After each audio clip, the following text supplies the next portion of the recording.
This is the Giraffes Don't Eat Steak podcast, a show that brings you marketing stories, tips, hints, and much more.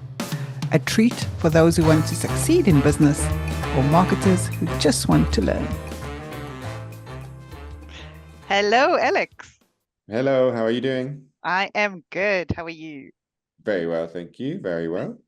I am so excited to introduce you to a friend of mine, Ben Holloway, who is joining us today. Hi, Hi, Ben. Ben. Hello. Afternoon, Alex. Good morning. I'm behind. Of course. Yeah. Okay. Well, you're a front, whichever way you look at it. Yeah, that No, always confuses me. definitely I think behind. definitely behind, yeah. And the only reason I know that is when I try and look at like birthdays or New Year, I have to wait for you. That's why I know you're behind. Yeah. So Alex, Ben and I met at a networking, actually the same networking event where we met our last podcast guest, Steve, the photographer. I met Ben there. Isn't it awesome when you go networking and you meet amazing people? That's definitely the positive outcome of networking, especially in a place where they do the round ball sport, The as you call round it. ball sports, yes. I think, Ben, you and I were as equally interested in the locker rooms. That's why we ended up chatting Yeah. about strategy, right? We both had limited interest in empty locker rooms. Yeah, that's right. That's right. Yeah. Yeah. How did the strategy conversation spark? Was it I don't know, the false hope of maybe seeing some players in the dressing room, but then it didn't happen? Then you're like, oh, that's not a good strategy because you promised something and then it didn't happen. Actually, it could have, because I do remember us talking about how disappointing that tour was. Yeah, it wasn't very good. It wasn't very good. I think where it started from my perspective was I was intrigued by the name of your business, Erica, because it's got marketing detective. And the thing that was interesting to me is in what I do a lot of the detective or the sort of deep dive into what's really going on. So it struck me that you probably were somebody who looked more strategic at problems. Absolutely. Well, why don't you tell Alex a little bit more about what you do, Ben, so he can be in the loop? Okay, well, for many years, I ran and helped grow a creative agency. And then it was sold. And then I went to work for a series of people that may or may not have been our clients. And these were brands where they were in a state of flux, so largely consumer brands, and they needed help to turn around their fortunes. Now, I'm coming in here with a brand lens, but what I'm landing into is a lot of cultural problems, a lot of structural problems in the business. And it felt wrong to me to be playing around with the brand bits first. There was clear issues around people, process, technology, but largely cultural. And it seemed to me right to get those foundations sorted first before you move the radio buttons of turning on certain campaigns. So that's kind of by accident where I ended up doing a lot of stuff in the strategy space in order to then make the campaign or marketing piece far more effective.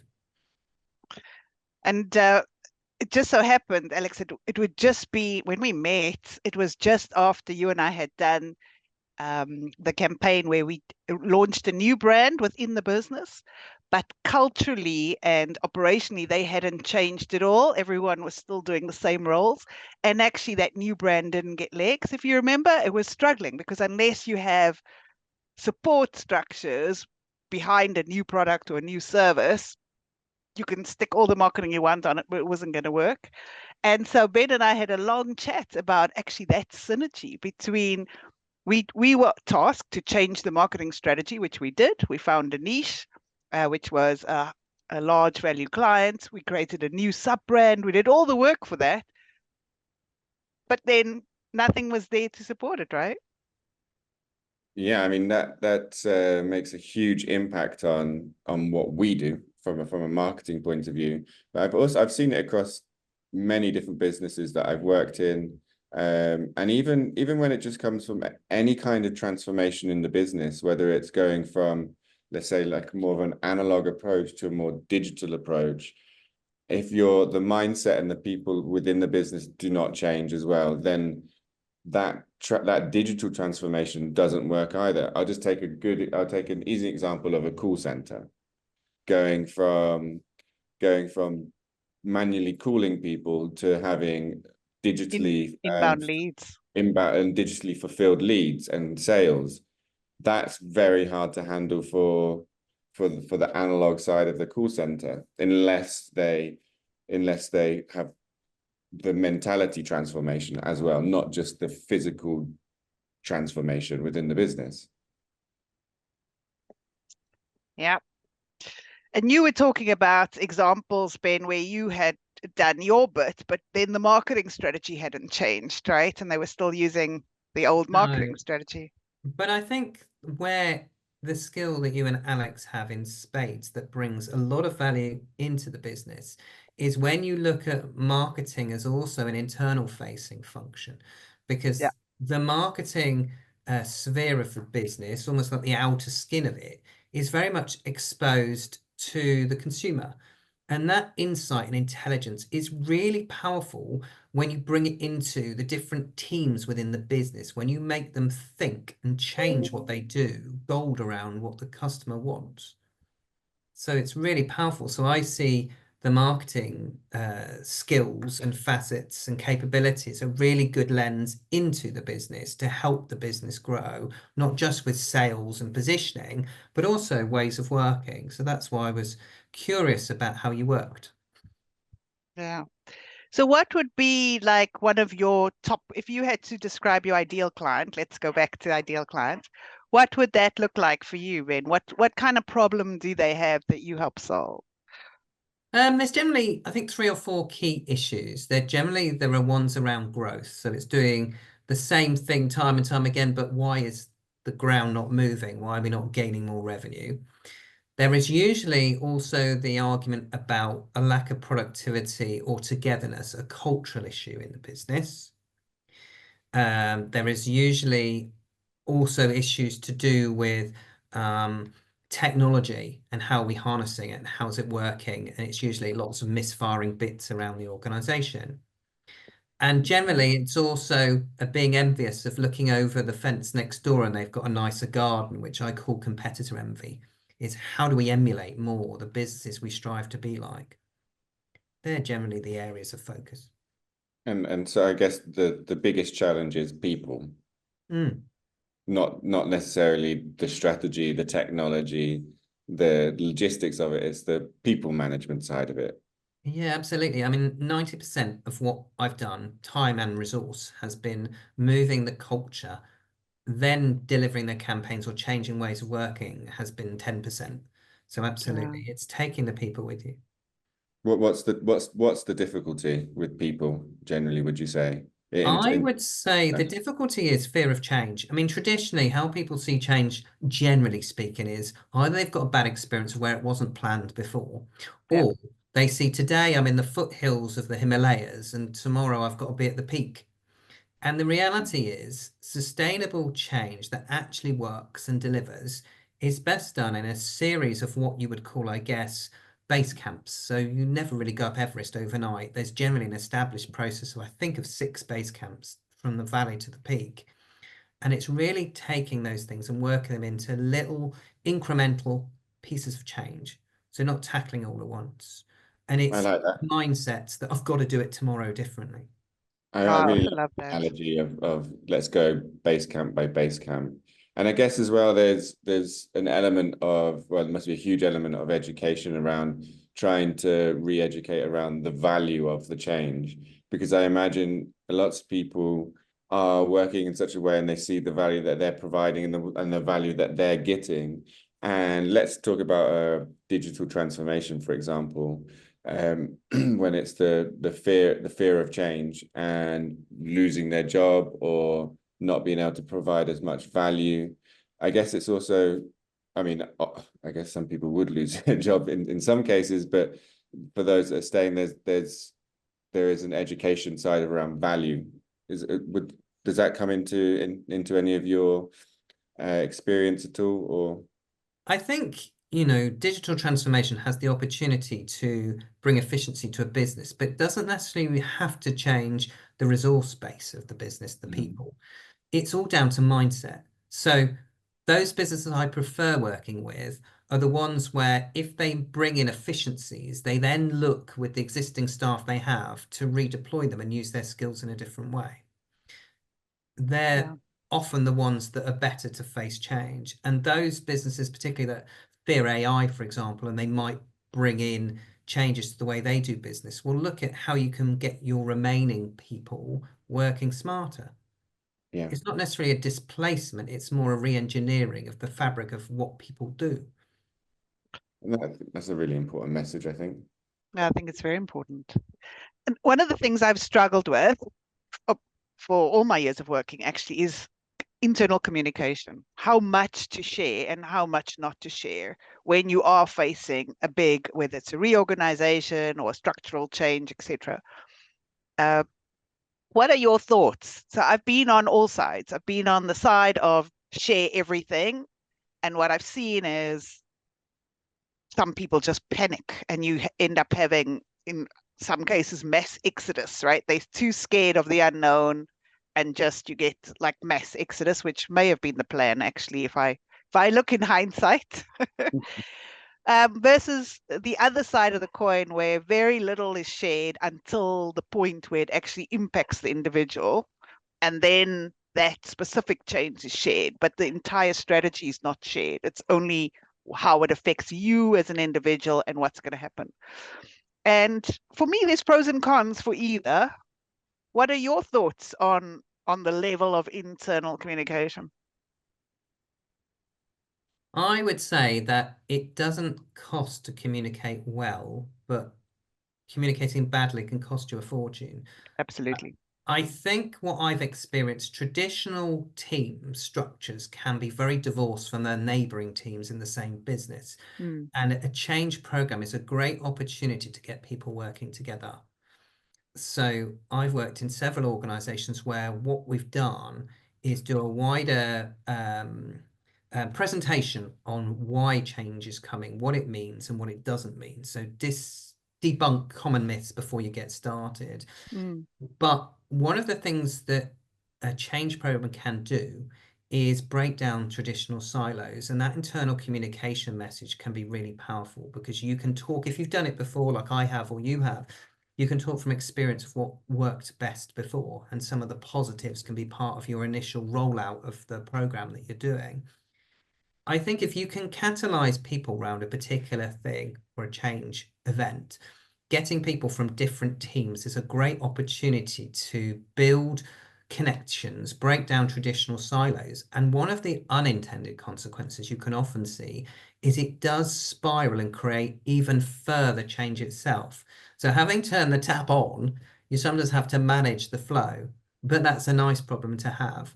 But where people are involved in change, they get behind it, you get the goodwill, and you start to see people putting different perspectives on things. And some of the things that you see where you're grouping together that communication group is you, with the different perspectives, you start to think, how do I de-risk this?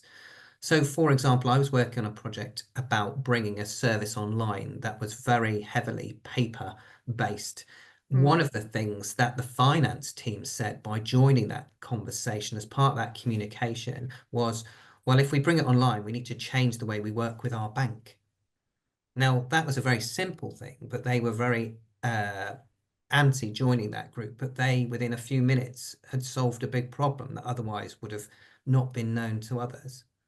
So I think letting people know what the direction of change is, but most critically, talking about an approach to change is the most important with internal communication. So it's about the base camp analogy. It's saying, look, we are doing this, but it's in a controlled manner, and we are doing it in an incremental and sustainable way, and we're going to be testing and checking in. We're not just turning it on tomorrow. But you're not talking approval by bulk, right? It's not about getting everyone to agree. No, it's letting everyone have input, which I think is the mistake I've seen organizations make, is they try and get everyone to to have consensus and agree. And then that makes the change last forever, right? It just goes Yeah, on we and can on never and stop. on and doesn't work.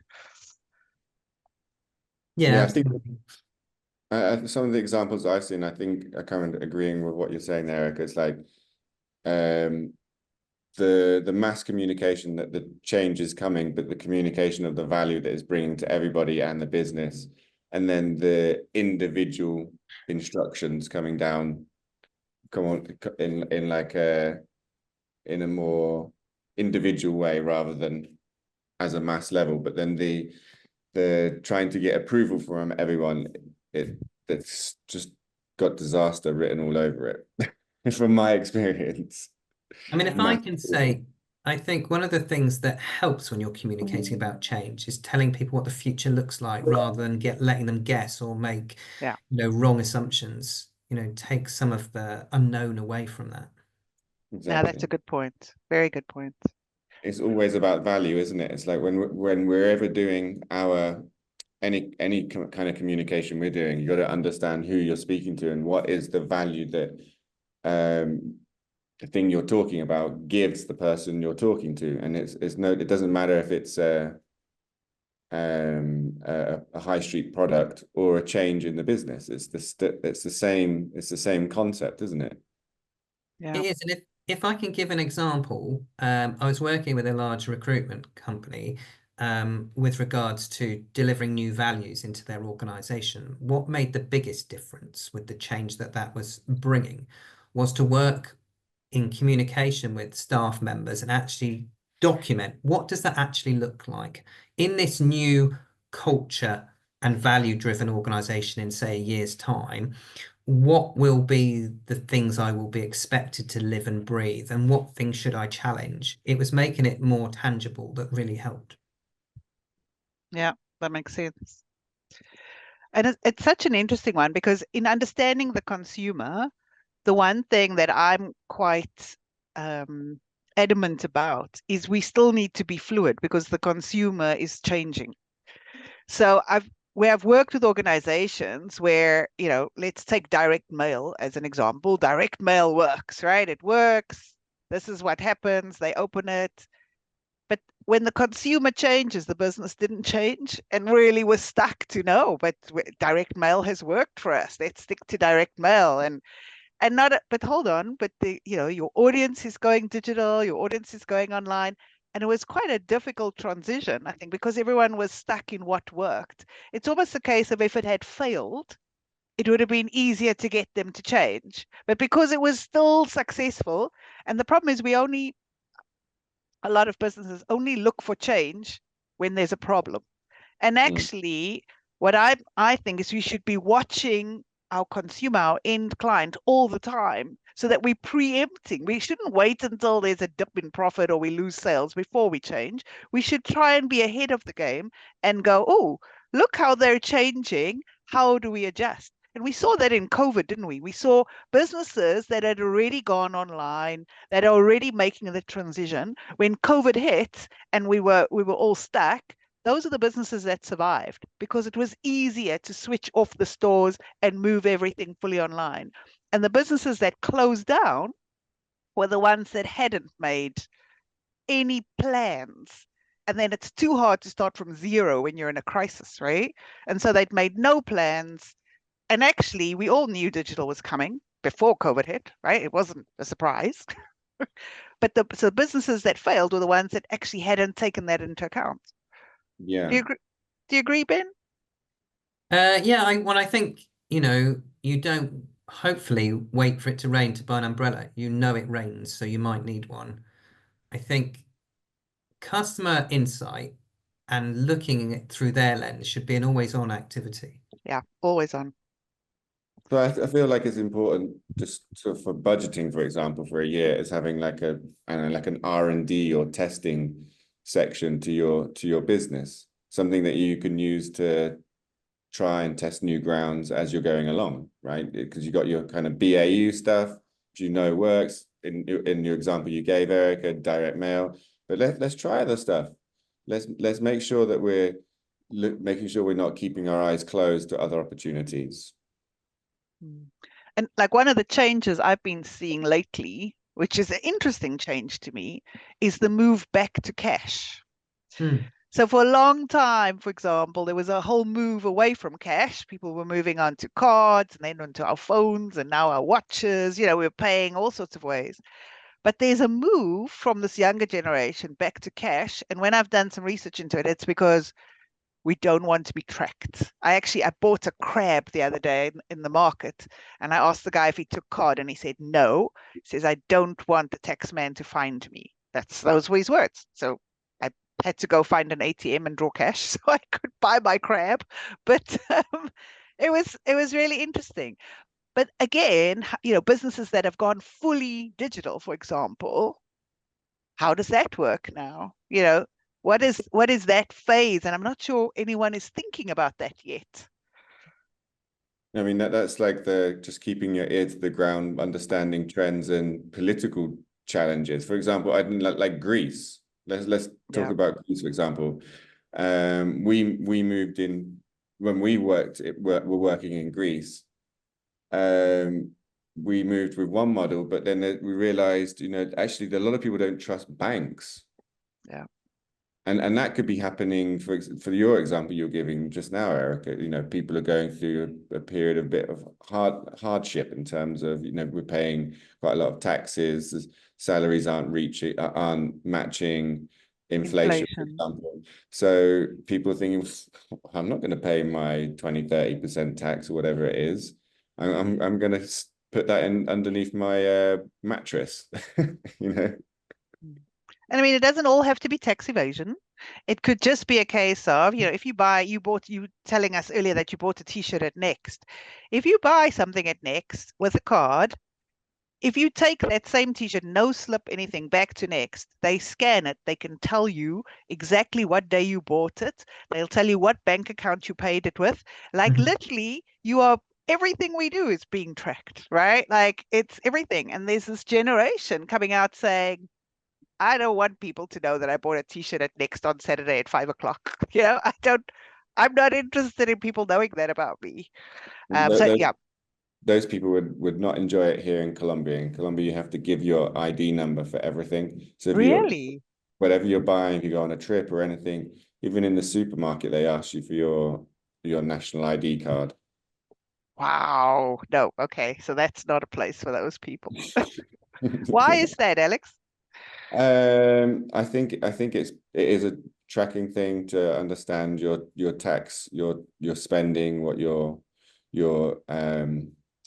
contribution to society, and just things like that, basically. I think, and it probably came from I don't know, I'm actually just guessing on this, but I think it's came from a massive crackdown on corruption and things in the country. But I'm sure it's not the only country that does it. So my point really is I think there's a lot of, with all these things, there's cultural and political and current affair things that you need to keep your ear to the ground to, and you just made a good point that some people are moving to cash, and that's something you should be aware of, especially if you're just a purely digital business. I think I'm lucky to work with an organisation called the Just Finance Foundation.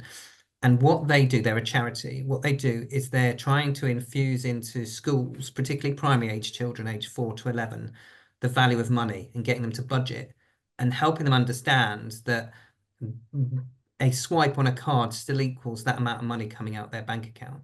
So they're kind of retrofitting that understanding of cash and value of money away from the contactless, it's gone, don't worry about it. So I agree with your point, Erica. I can see that in what they're doing. And it's important because we don't think when we just swipe, right? Like if it's on you just pay. It's not real until you see your bank account at the end of the month or whatever. Then it's like, oh, wait, that was a good night out.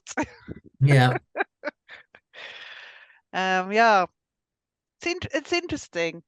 But I mean, all of this means there's quite a lot of strategic work that businesses should be thinking about, right? Like it needs to be, as you said earlier, always on. There must be some conversation. It shouldn't only be what's happening today conversations in a business. There should be a space about future, about customer research, about what's coming, and how do we need to adapt. And I think I was going to say maybe smaller businesses, but even in big corporations that I've been in, you know, they sometimes appoint some poor soul called the innovation officer or something. So, you know, some person in a corner gets given the job of good luck. But it's not a cultural norm for people to be doing that forward thinking. Do you find that?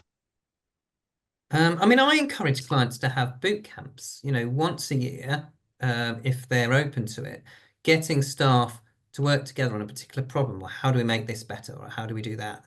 One of the common things that I'm seeing more of is this jargon term around what they call sandboxes, which is basically to emulate their real environment in a safe space and talk about what if this changed, what if that changed. I think they should be always on activities, and certainly I know the old staff suggestion scheme will give staff some problems to give some suggestions to. Yeah. We're struggling with this, or what do you think about this? I was contacted the other day by a business who wanted to get rid of a member of staff who was very disruptive. Now, when I inquired and went into the detail of it, this was somebody that was questioning their way of working. And he was actually, in my opinion, from evidence, to be championed, not pilloried out of the business.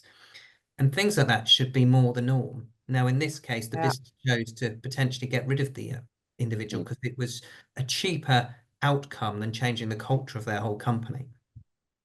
Yeah. No, that's interesting. I think a year ago I was working with a company in South Africa, and in South Africa, weed is legal. And the problem that came was that there was a group of Rastafarians who wanted to be able to smoke weed at work. Like you have a cigarette smoking area, they wanted a weed smoking area. And this came through the staff suggestion box, right? Like it was dropped in, they have a suggestion box and it came through there. And I mean, I was doing marketing, so it wasn't really my remit, but it was interesting to just be privy to the conversation, because the first thought was, okay, let's stop hiring Rastafarians, right? Like, let's get rid of the problem. But actually, because it's legal, is it a right? Like you provide a smoking area, do you have to provide a weed smoking area? It was just interesting. I actually must go back and find out what the final decision was, but that, you know, came through the staff suggestion box because this group wanted to be able to smoke. I think innovation can also come from collaboration if you're willing to come out of your box. So one of the interesting ones I came across was the RNLI have an international remit as well as the one we know them for in the UK and Ireland. And they want to reduce the number of people drowning. And they had a challenge to how do they overcome that problem in some areas of the third world when people are trying to get water. Well, they were drowning because they couldn't learn to swim, but also the common problem was it wasn't so much about them being able to swim, it was why they were near the busy river at the time. And it was because they didn't have enough access to clean water. So what they did is rather than provide life-saving advice and how to swim, they formed an alliance, as I understand it, with WaterAid, and they brought more clean water to more villages, reducing the incidents where people would put themselves at risk. Love that. That's an awesome example. Out of the box thinking that solves everyone's problem, right? Exactly. Yeah. Love that. Yeah. Awesome. Well, Ben, I think definitely the two sides of the coin, we can work together well. There's definitely synergies. I know I've definitely run, and Alex myself, we've both run into campaigns where they didn't work because the change management hadn't occurred, the business hadn't been bought in, the right structures hadn't been put in place. And definitely there was a need for you. So I if mean, any of, sorry, yeah, I was just going to say, I think that the goal of all of this is making a business authentic.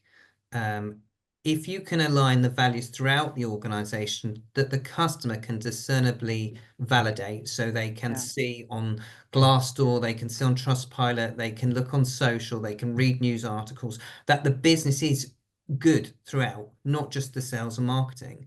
In that environment, you then have a brand with a premium appeal, and there's lots of things you can do, and it brings more value to the bottom line as well. So that's the goal of all of Absolutely. our working together, really. No, absolutely. You're right. Putting the customer first and helping the business grow, right? That's the end game. So if anyone listening, if any of our listeners wants to get in touch with you and utilize your particular skills, where do they find you, Ben? Well, it's Holloway, which is HOLLOWAY -or consulting.co.uk. And an interesting tool they can try for free is we've got a health check on our website, and it helps companies of all sizes see how customer-centric are they in different parts of their business, and suggest to them ways in which they can improve. Oh, fantastic. So please go to Ben's website and do your health checks. We'll also do it, Alex. We'll do it after this and see where we stack up. Any last questions, words of advice, Alex? No, I just want to reinforce or just restate what Ben said earlier about with any change, don't expect people and don't make people jump from the bottom of Everest to the peak of Everest. Let's just climb up base camp by base camp, step by step, and understand and educate them on the value. That I just want to say that, really. Awesome. Ben, any last words of advice for our listeners? Anyone thinking of going through a change, where would you start? I'd start with making it fun. Learn from the mistakes of the past, myth bust that it can be managed well, and involve your people in it so that they feel valued, and then it's more likely to succeed. And who knows what innovation they'll then drive off the back of working with your staff.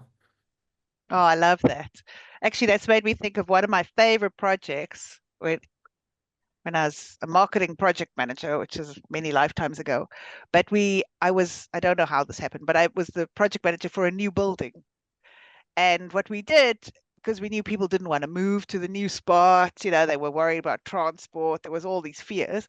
So we got everyone involved. And on the day we built it actually from scratch, on the day we broke ground, we bussed everyone there and gave them a little spade and bucket, and they all dug to break ground. And it was those kind of fun elements, right, that got everyone excited. And I think I'm the only one who didn't actually move into that building. I moved on before.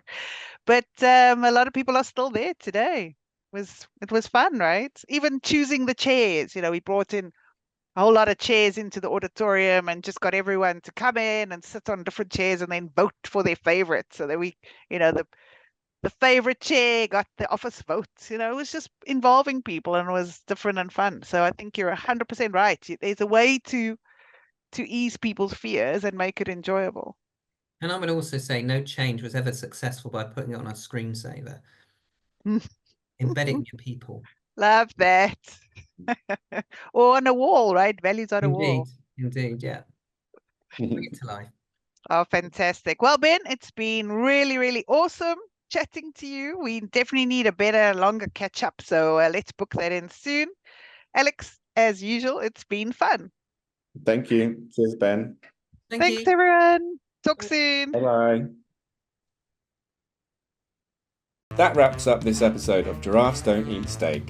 Thanks for joining us. I hope you found value in our discussion and got some new ideas to apply to your own business. Tune in next week for another round of marketing insights and inspiration. If you enjoyed this episode, please leave us a review and subscribe on Apple Podcasts, Spotify, or wherever you listen to podcasts. We appreciate you listening. Catch you next time on Giraffes Don't Eat Steak.